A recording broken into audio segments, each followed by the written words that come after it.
परम पिता परमात्मा पूर्ण ब्रह्म सर्व सृष्टि रचनहार कबीर परमेश्वर जी, ये हम सभी के जनक हैं। ये हम सभी आत्माओं के पिता हैं, उत्पत्ति करता है। हम परमात्मा की बॉडी से, शरीर से, उनके वचन से बाहर आए हैं। हंस रूप में हम बाहर उत्पन्न हुए, फिर हम काल के साथ यहाँ आ गए गलती से, तो हम यहाँ जीव बन गए। अपने आत्मा हंस आत्मा अर्थात आत्मा और जीव में क्या अंतर है।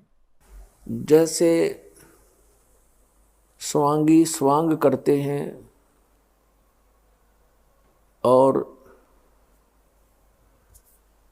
अपनी वेशभूषा पुरुष होते हुए भी स्त्री की पहन करके वो स्त्री जैसे ही लगते हैं,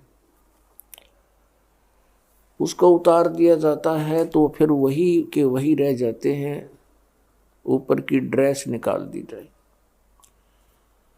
आत्मा के ऊपर ये जीव की ड्रेस लग गई तो ये जीव बन गया।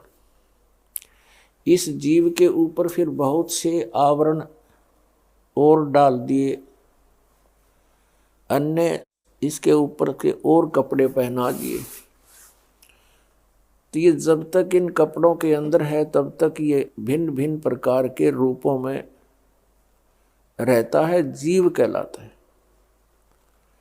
और ये जब सभी इसके ऊपर से ये स्वांग वस्त्र उतर जाते हैं तो फिर ये आत्मा ही रह जाता है।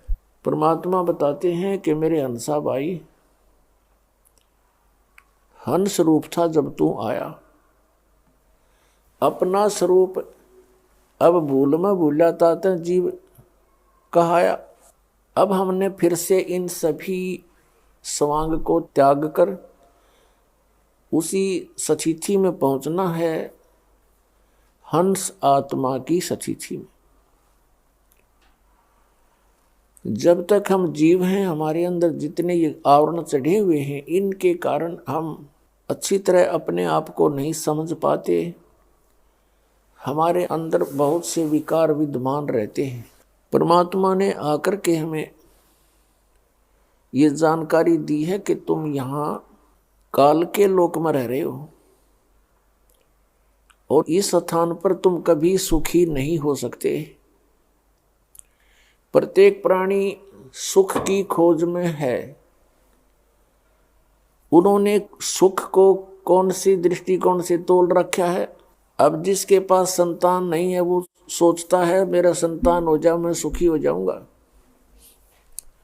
जिसके आंखें नहीं है वो ये सोचता है भगवान मुझे आंखें दे, मैं सुखी हो जाऊंगा। निर्धन ये सोचता है कि मेरे पास धन हो, मैं सुखी हो जाऊंगा। रोगी ये सोचता है मैं रोग मुक्त हो जाऊं, मैं सुखी हो जाऊंगा। पुण्यात्मा, ब्लाइंड मैन इन आंखों वालों से पूछ ले कि वो कितने सुखी है। जिनके संतान नहीं है वो संतान वालों से पूछ ले वो कितने सुखी है। धनवानों से पूछ ले निर्धन कि वो कितने सुखी हैं। और धनवान सोचते हैं राजा लोग सुखी हैं क्योंकि इनकी कमांड चलती है। इन राजाओं से पूछ लीजिए, कोई सुखी नहीं। राजा लोग ये सोचते हैं सुख तो स्वर्ग में होता है। स्वर्ग के देवता सोचते हैं कि इंद्र को सुख होगा। इंद्र महादुखी, उसकी हिस्ट्री पढ़कर देखो इतिहास में, पुराणों में। इंद्र सोचता है कि ब्रह्मा विष्णु सुखी होंगे। ब्रह्मा विष्णु महेश की जीवनी देख लो कितने सुखी हैं। देवी पुराण के अंदर ब्रह्मा जी पूछते हैं विष्णु जी से कि आप देवेश्वर हो। ब्रह्मा की सोच से वो विष्णु जी को सर्वेश्वर मान रहा है और कह रहा है कि आप किसका ध्यान लगाए बैठे हो, समाधि लगाते हो।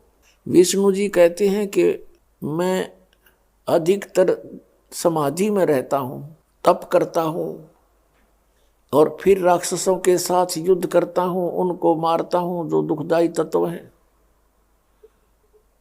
कुछ थोड़ा बहुत समय मिलता है तो लक्ष्मी के साथ सुखपूर्वक व्यतीत कर पाता हूं, अन्यथा मैं कभी तप करके अपने शरीर से कष्ट दे करके हठ योग करता हूं, बैटरी चार्ज करता अपनी, और सिद्धि प्राप्त करके फिर उन राक्षसों को मारता है, अपने पाप इकट्ठे करता है। देखो पुण्यात्माओं, विष्णु सुखी नहीं, ब्रह्मा और शिव एक कैटेगरी के समझो, शिव जी सुखी नहीं। जैसे एक समय भस्मागिरी तपस्या कर रहा था, शिव जी का उपासक शिव जी से भस्म कंडा मांग लिया और उसी के पीछे पड़ दिया कि मारूंगा तुझे, पार्वती को पत्नी बनाऊंगा। तो शिव जी कहाँ सुखी? परमात्मा कहते हैं तन दर सुखिया कोई नहीं देखा, और जो देखा सो दुखिया हो। उदय अस्त की बात करे मैंने सबका किया विवेका हो। घाटे बाद सब जग दुखिया के गृहस्थी बैरागी हो। और सुखदेव ने दुख के डर से गर्भ से माया त्यागी हो। जंगम दुखिया योगी दुखिया तपस्वी को दुख दूना हो। आशा तृष्णा सब में व्यापै कोई महल ना सुना हो। साच कहूं तो जगनी माने झूठ कही ना जाई हो। ये ब्रह्मा विष्णु शिव जी दुखिया जिन ये राह चलाई हो। सुरपति दुखिया भूपति दुखिया रंक दुखी बपरीति हो। कह कबीर और सब दुखिया एक संत सुखी मन जीती हो। यदि तुम यहां सुख खोज रहे हो वो आपकी भारी भूल है। परमात्मा ने अपने सच्चिदानंद घनब्रह्म की वाणी में, कबीर वाणी में कहा है, उसमें कुछ फार्मूले बताए हैं इस काल के लोक में जीने के लिए और आत्म कल्याण करवाने के लिए। इस फार्मूलों में से एक ये भी फार्मूला है कि ज्यों राखे त्यों ही रहूं, हमरा क्या चारा, और खाने जाद खरीद हूं गुलाम तुम्हारा। परम संत की खोज करके उस पूर्ण परमात्मा की भक्ति में लीन हो जावे और फिर परमात्मा से यही प्रार्थना करे कि जैसे आप रखो प्रभु अपने बच्चे को, उसी तरह रखना। जो राखो तो ही रहूं, जैसे राखोगे ऐसे ही रहूंगा मैं। और फिर कहते हैं राज्य क्रमता राम की रजा धरे जो शीस। दास गरीब दरस परस तिस बैठे जगदीश। परमात्मा की रजा में राजी रहे, प्रसन्न रहे, जैसे भगवान फिर रखे। जैसे जब तक हम परमात्मा की शरण ग्रहण नहीं करते हैं, अपना जीवन जी रहे होते हैं, तो हम अपना प्रारब्ध ही भोग रहे होते हैं। उसमें दुख भी भयंकर आ सकते हैं और यहाँ के नकली सुख भी प्राप्त होते रह सकते हैं। कौन से सुख? जैसे पुत्र प्राप्ति, कोई व्यवसाय की स्थिति ठीक हो जानी, इस तरह के जो सुख हैं ये भी खूब मिल जाएंगे आपको। लेकिन इन सुखों का अस्तित्व कुछ नहीं है। ये आपके काम के नहीं हैं। आपके पास अरब संपत्ति होगी, अरबों की, अगले दिन आपकी मृत्यु होगी। वह संपत्ति आपकी कहाँ थी? आपके संतान है, पुत्र पुत्री हैं, पोते पोती हो गए, देवता देवती हो गए।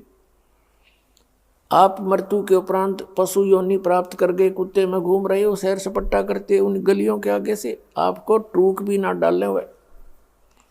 कहने का भाव ये है कि इस स्थिति को समझकर, यहाँ के सब इन कर्मों और आध्यात्मिक मार्ग को समझकर हमने अपने जीवन को एक सुचारू करना है। जब तक हम परमात्मा की शरण में नहीं हैं तो दोनों प्रकार के आपके ऊपर वो संस्कार प्रभावी रहेंगे। जब आप परमात्मा की शरण में परम संत के माध्यम से आ जाते हो, फिर आप अपनी मर्जी मत चलाओ। अपने यहाँ दीर्घ रोग लगा हुआ है जन्म और मृत्यु का, और हमने ये रोग कटवाना है। ये भयंकर जो है रोग है आपका, और ये बीमारी सबका लगी हुई है।